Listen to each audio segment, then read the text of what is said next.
Olá, senhores, tudo bem? Vamos lá começar mais uma aula então de instalações e projetos elétricos.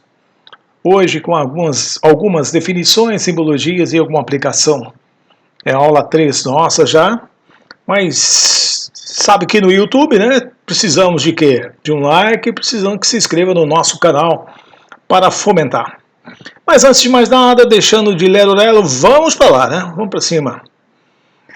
A primeira coisa que devemos entender, né, uma das coisas que devemos entender em instalações e projetos elétricos, volto aqui, que nem eletricidade básica nós já comentamos, é o triângulo de potência. É muito importante para que a gente tenha uma noção de fator de potência, fator de demanda e aplicação disso aí. O triângulo de potência é esse triângulo aqui onde o cursor está passando, onde a potência total chamamos de potência aparente. Usamos o múltiplos quilo, né, para ficar kVA. E aqui temos a potência ativa, que é uma parcela da potência aparente, assim como a potência reativa, que é uma parcela da potência aparente. O ângulo formado entre a potência aparente e a potência ativa, se a gente pegar o cosseno dele, dá-se o nome de fator de potência. Então a potência aparente nada mais é que P mais Q. Ou seja, se a gente olhar esse triângulo retângulo aqui, a hipotenusa elevado ao quadrado é igual a P elevado ao quadrado mais Q elevado ao quadrado. Aqui não está elevado ao quadrado porque a gente não está falando propriamente dita de como resolver as potências, tá? Mas as que precisaria estar elevado ao quadrado para ter uma noção melhor. Mas vamos lá. A nossa potência aparente, então, seria uma energia total. Se eu tenho só elementos resistivos, então só vou ter potência ativa. O meu fator de potência vai ser igual a 1, porque o cosseno de 90 graus é 1.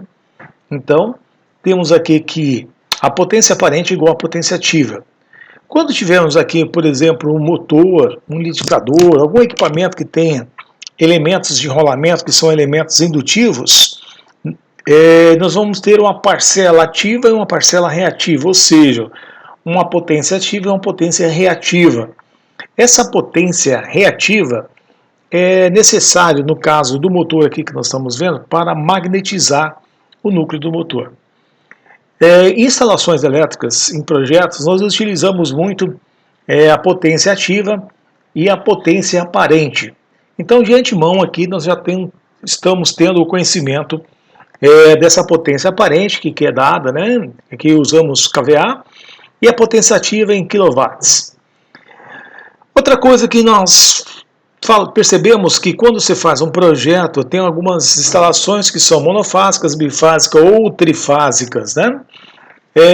Isso está ali, a condição, a categoria dessa instalação, coloca-se um medidor adequado, medidor monofásico, ou bifásico, ou trifásico, para registrar o seu consumo de energia elétrica.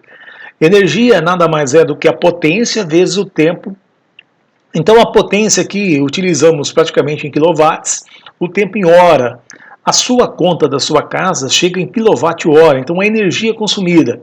Se você liga um aparelho em determinadas horas do dia, então o aparelho tem uma potência, já que ele está em uso em determinadas horas do dia, então a energia consumida vai ser em quilowatt-horas. E isso o medidor, né, o relógio vai registrando e no final do mês vem aquela surpresa para você, a conta para pagar, incluindo os impostos. Né?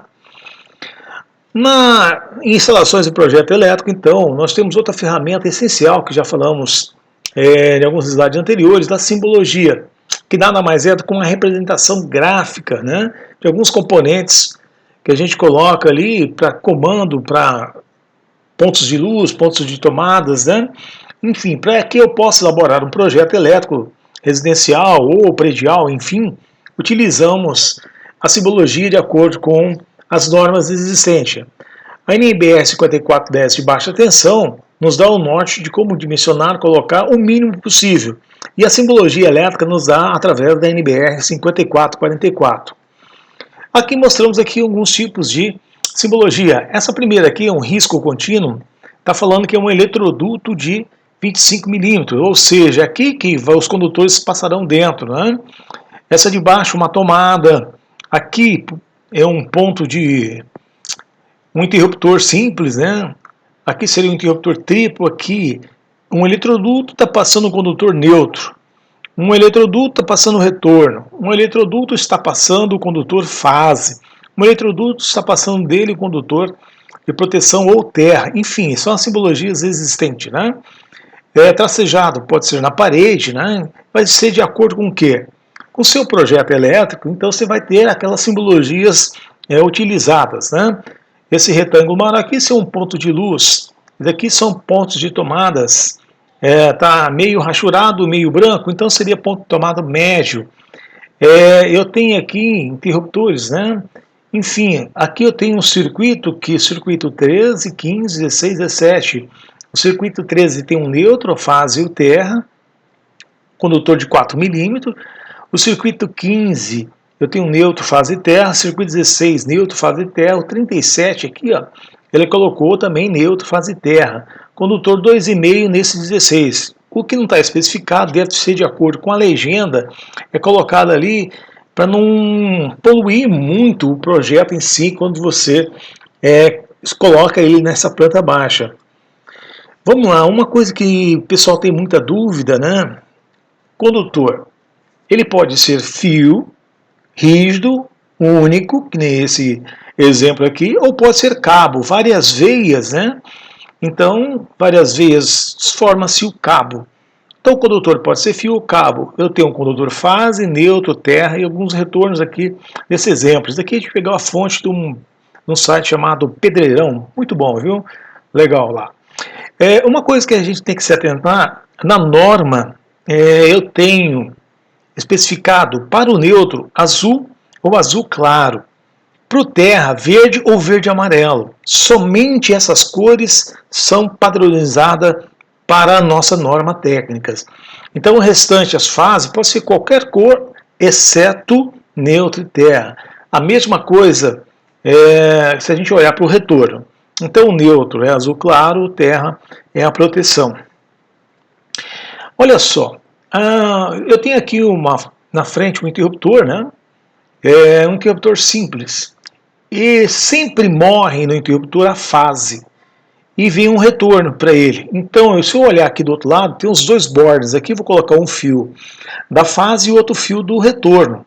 E isso aqui, é claro, que nessa outra ponta vai estar lá um soquete, vai estar onde eu vou ter o ponto de luz que vai chegar no neutro e o retorno para fechar o circuito elétrico. Então o interruptor nada mais é do que uma parte de comando. Para você fazer a instalação dele, desse interruptor simples aqui como exemplo, a gente ter uma visão melhor, seria desse modo. Aqui alguns exemplos de esquema de ligação. Eu tenho aqui uma lâmpada que tem um soquete, um bocal, coisas que o pessoal fala, né?